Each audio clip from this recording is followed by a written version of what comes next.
இந்த நிலைமைய பார்த்தா எனக்கு ரொம்ப கஷ்டமா தான் இருக்கு.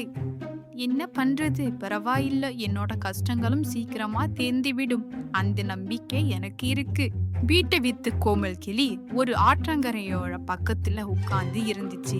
நாம இப்ப என்ன பண்றது? நமக்கு இருந்த ஒரே வீட்டையும் நாம வித்துட்டோம். இனிமே நாம எங்க தங்குறது? சாப்பாட்டுக்கு என்ன பண்ண போறோம்? நீ கவலைப்படாத. நான் பக்கத்து காட்டுக்கு போறேன். அங்க எனக்கு ஏதாச்சும் வேலையும் தங்குறதுக்கு இடமும் கிடைக்குதான்னு பார்த்துட்டு வரேன் அப்படின்னு பேசிக்கிட்டே ரெண்டு பறவைகளும் பக்கத்து காட்டை நோக்கி பறந்து போனாங்க. அங்க ஒரு வீட்டு வாடகைக்கு எழுதப்பட்டிருந்துச்சு. அதை பார்த்த ரெண்டு கிளிகளும் அந்த வீட்டோட பக்கத்துக்கு வந்தாங்க. அந்த சமயத்துல ஒரு பறவை அந்த பக்கமா பறந்து வந்துச்சு. நீங்க யாரு? நான் இந்த காட்டுல பார்த்ததே இல்லையே. நாங்க பக்கத்து காட்டுல இருந்து வரோம். நாங்க இந்த காட்டுக்கு புதுசா வந்திருக்கோம். எங்களுக்கு வாடகைக்கு வீடு வேணும். இந்த வீடு யாருக்கு சொந்தமானதுன்னு சொல்றீங்களா? ஓ, இந்த வீடா? இது ரெண்டு குருவிங்களுக்கு சொந்தமான வீடு. அந்த வீடு மலையடிவாரத்துல தான் இருக்கு. அவங்க கிட்ட போய் கேட்டு பாருங்க அப்படின்னு சொல்லிட்டு அந்த பறவை போயிடுச்சு. ட்வீட்டி, நீ இந்த வீட்டோட பக்கத்திலேயே நில்லு. நான் அந்த குருவிகளை கிட்ட பேசிட்டு இந்த வீடு வாடகைக்கு வாங்கிட்டு வந்துடுறேன். சரி கோமல், சீக்கிரமா வாங்க. எனக்கு இந்த காட்டுல யாரையும் தெரியாது. நீ பயப்படாத ட்வீட்டி, நான் போயிட்டு சீக்கிரமா வந்துடுறேன் அப்படின்னு சொல்லிட்டு குருவியோட வீட்டுக்கு போச்சு. ஏ கிளியே, உனக்கு என்ன வேணும்? எதுக்காக எங்க வீட்டுக்கு வந்திருக்க?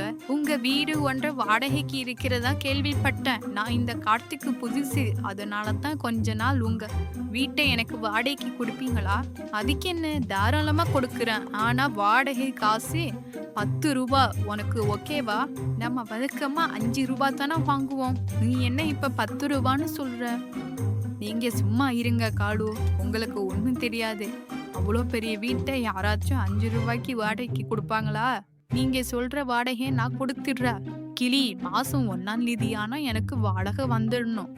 இல்ல வீட்டுல இருக்கிற பொருளை தூக்கி வெளியே தூக்கி போட்டுருவான். இல்ல குருவிகளே, நான் சொன்ன பேச்ச மாற மாட்டேன். சரியான நேரத்துல உங்களுக்கு வாடகையை கொடுத்துடுறேன் அப்படின்னு சொன்னதுமே குருவிகள் அந்த வீட்டை கோமல் கிளிக்கு வாடகைக்கு விட சம்மதிச்சாங்க. கோமன், இந்த வீடு ரொம்ப அழகா இருக்கு. இந்த வீடை சுத்தம் செய்து வைக்கிறேன். நீங்க அதுக்குள்ள வெளியே போய் வேலை ஏதாச்சும் கிடைக்குதான்னு பார்த்துட்டு வாங்க. சரி, நான் வேலை ஏதாச்சும் கிடைக்குதான்னு பாக்குறேன். அப்படியே திரும்பி வரும்போது சாப்பிடுறதுக்கு ஏதாச்சும் கொண்டு வரேன் அப்படின்னு சொன்ன கோமல் கிளி அந்த காட்டுல நிறைய இடங்களுக்கு பறந்து போச்சு. கடைசியா டீம் பறவையோட தோட்டத்துல கோமல் கிளிக்கு வேலை கிடைச்சது. முதலாளி கிட்ட இருந்து முன்பணம் வாங்கின காசுல வீட்டுல தேவையான பொருட்கள் வாங்கிட்டு கோமல் கிளி தன்னோட வீட்டுக்கு பறந்து வந்துச்சு. எனக்கு ஒரு தோட்டத்துல வேலை கிடைச்சிருக்கு. இந்த கொஞ்சம் காய்கறி வாங்கிட்டு வந்திருக்கேன். இத வச்சு சாப்பாடு தயார் செய். ரொம்ப பசியா இருக்கா? 15 நிமிஷம் இருங்க, நான் இப்பவே சாப்பாடு எடுத்துட்டு வரேன் அப்படின்னு சொன்ன ட்விட்டி கிளி ரொம்ப வேகமா அந்த காய்கறிகளை சமைக்க ஆரம்பிச்சது. பிறகு மீண்டும் கோமல் ரொம்ப சந்தோஷமா தயார் செய்த சாப்பாட்டை சாப்பிட்டுச்சு.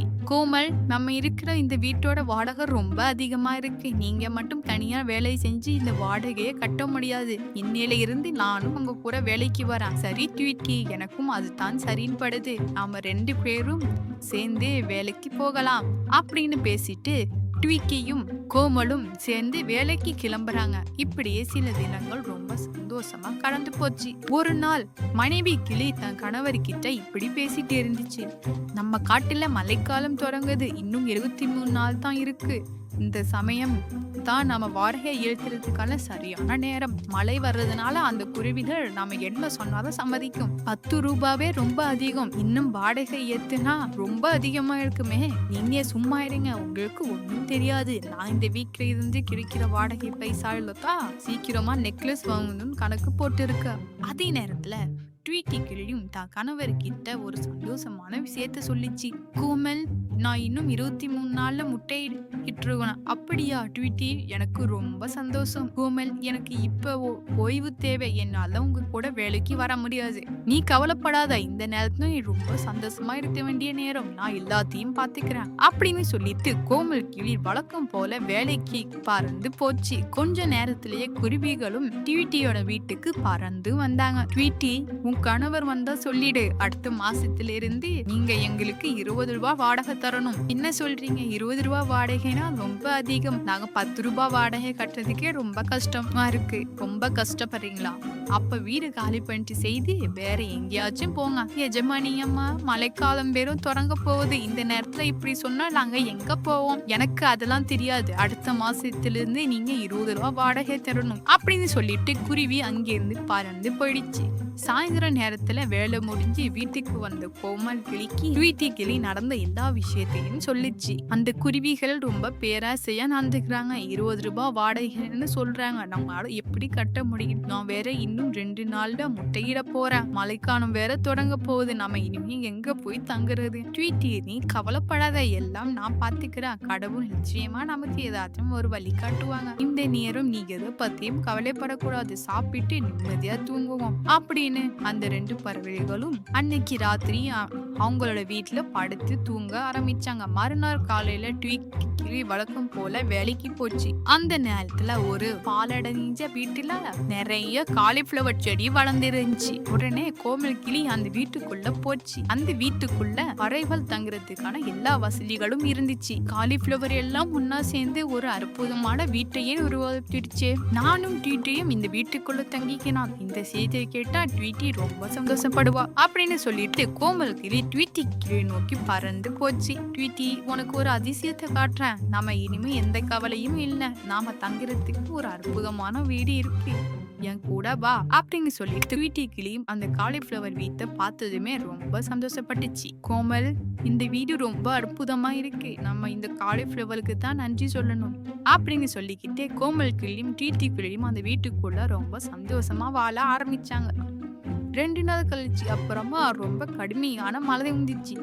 ஆனா 2 குருவிகளும் அந்த காலிஃபிளவர் வீட்டுல உட்கார்ந்து அப்படியே மழைய ரசிச்சு கேட்டு இருந்தாங்க. அதே நேரத்துல கிளிகளோட காலிஃபிளவர் வீட 2 குருவிகளும் பார்த்து ரொம்ப பராமைப்பட்டாங்க. பேசாம நம்ம அந்த 10 ரூபாய் வாடகை கிடைச்சிட்டு இருந்துச்சு. நீ வாடகை உயர்த்த போய் இப்ப பாரு, நமக்கு அதுவும் இல்லாம போயிடுச்சு. அப்படிலாம் இல்ல, இந்த ராணி சும்மா விடமாட்டா. பாருங்க, அந்த கிளிகளோட வீட்டை நான் இல்லாம ஆக்கிடுறேன் அப்படின்னு பேசிக்கிட்டு 2 குருவிகளும் கையில ஒரு தீபத்தை எடுத்துட்டு அந்த ட்வீட்டி கிளிங்க வீட்டுக்கு போச்சு. அந்த சமயத்துல அங்க ஒரு தேவதை தோன்றிச்சு. ஏய் மோசமான பறவைகளா, என்னோட வீட்டையே இறுக்கியவனீங்களா? உங்களை நான் சும்மா விட மாட்டேன். உங்களை நான் என்ன பண்றேன்னு பாருங்க. அந்த தேவதை தம் மந்திரத்தினால அந்த குருவிகளுக்கு ஒரு கடுமையான தண்டனைய கொடுத்துச்சு.